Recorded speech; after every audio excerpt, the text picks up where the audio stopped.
Hello, hello, hello. There's no good morning because it is not morning. Good day to you, my friends. Welcome to Daily Discipline number 173. Today is the 7th day of April. My name is Rob Hoback. However you're listening, happy that you're here. Honored if you would come back. And if you tell a friend, man, I'd be humbled. So thanks. It's great to have you here. A little later than normal, but Sunday, right? And it's daily discipline, not daily morning discipline. Get off me, creeper. Uh, anyway, so I had Jack and Addison here last night, and we had a great morning this morning, right? So we went to Walmart, we ate some donuts, almost left without paying for them. Went back and paid for them. It was a good morning, right? And then I got home, and when I got home, the E60 called Forever Broncos about the Humboldt hockey team. Oh my God.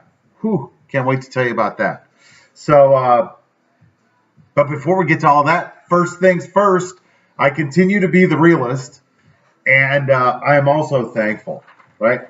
I mean, that was going to be my I am for many reasons today. One of which was yesterday when Addison was reading them.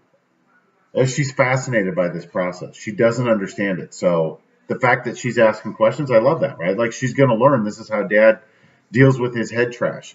So anyway, what I'm thankful for is that I had an hour-long conversation yesterday with a guy that I hadn't talked to in about 17 years, um, who, like, we worked at Steak and Shake together, and we didn't just work at Steak and Shake together.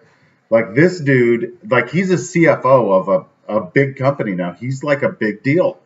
That's all I'm going to tell you. Just know that this is the guy that referred me in the first place to third party logistics, and here I sit today. So he's already substantially changed my life for like in a very very positive way, the course of my life, without even like he said, "Hey, have you ever like you going to be at Steak and Shake forever?" I'm like, "Yeah, I don't think so. What are you doing here?"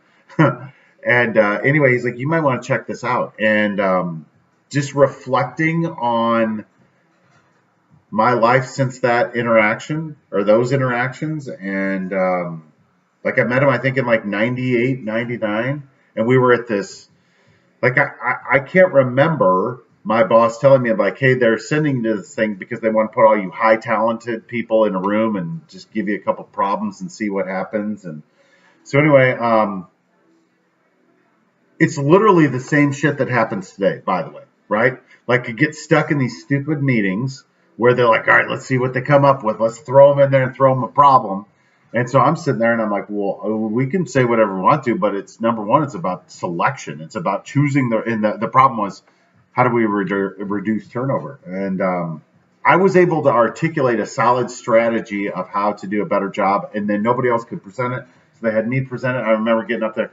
And, you're always nervous getting up there and giving the presentation. And I was so young, so naive to even like, I couldn't even comprehend that was the CEO of Steak and Shake and like how much power that guy had. Like, it's just like, I was like, he wants me to come present something.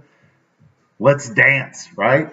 And so I would, and I was good at it, and everybody loved it, and everybody loved about how, just it's the same things people tell me about today, but I just never saw it because it was natural. It's that you don't feel special when it's natural, right? Like when you're not really trying, you're just doing your thing. Anyway, I'm sure there's more to this story about the CFO, but we just don't have time for that today. So let's talk about this. Are you Humboldt strong? Oh my God. So for those of you who don't know that story, number one, today is my older brother's birthday. He would be 51 years old today. So happy birthday, bro. Miss you. I wish I missed you as much as I used to, but I still miss you every time I think about you. And so I'm going to do my very best not to cry today. Whew, but I don't know, man. That was an intense E60, and those were some intense cries that I had. There was a lot going on there. Holy shit. Anyway, so here's the story. 1 year ago yesterday, team of Humboldt I think it's in Saskatchewan, somewhere in Canada, right? Little remote Canadian town with their local, amateur hockey team. Here's all these young guys, and they're going to the game 120 miles away. Bus is going. Bus driver not paying attention, not drunk, not asleep, just not paying attention. Probably tired, right? Goes through the stoplight, hits the bus, kills, what'd they say, 16 people, 10 of which were players, head coach, just terrible, terrible, terrible, terrible. And because it's E60, they tell you every side of the story. You hear from the people whose son walked away and he had a concussion and he's on the team next time, and you hear about the survivor guilt, and you can just see it in his face. And then in the middle, you see the perspective of the family that their son survived, but he's now crippled from his chest down. And you can just see that pain and that anger. And the one who's dealing with it the best, the boy.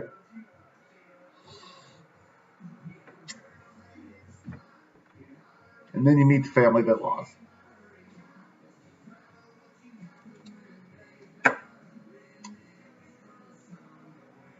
Nah. See, it takes me longer by the time I go hit. When I stop thinking about it, I'm good. Anyway, whew. And that dad, Scott Thomas, to hear him talk, it's almost as if he just let go of the pain and everything as soon as he found out. He talked about how he had 4 hours to think about it, but when he pulled up to the scene,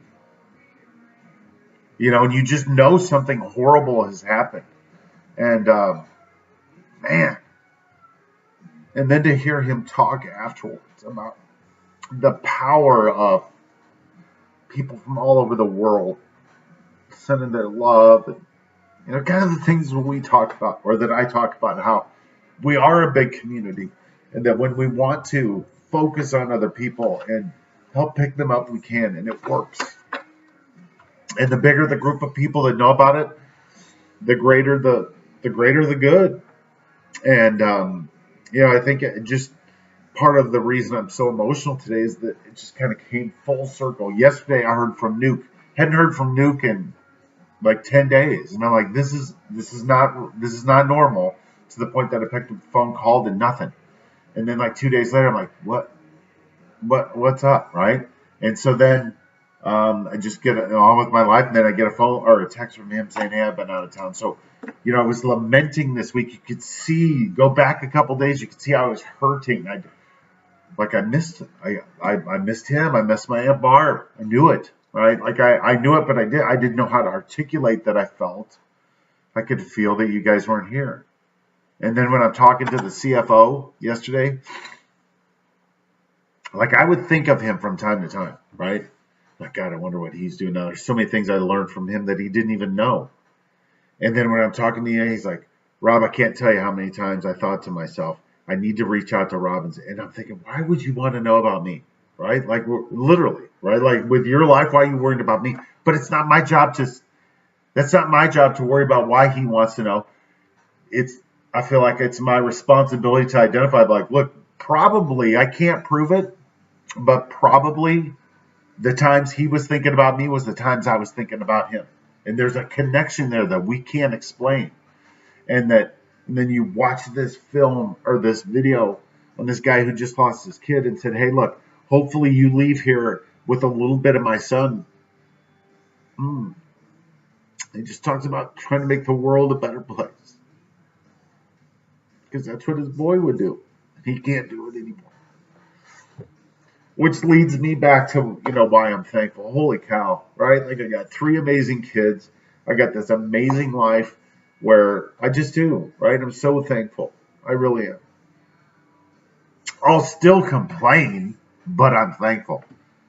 Hands up, peace out, we're better together. I know that this video will get a whole bunch of views because everybody likes it when I cry. That's cool. I don't care. I'd rather cry here now and tell you I'm thankful than having to wait until something like that happens. It's all good, right? And just we should all be thankful that we're here to watch this when we know how fragile life has become. Happy birthday, David. I miss you. I love you. I'll see you guys tomorrow. Yeah, it'll be tomorrow morning because it's Monday and I can't just wait until noon to send my video out. Have a great day. Love you. Bye.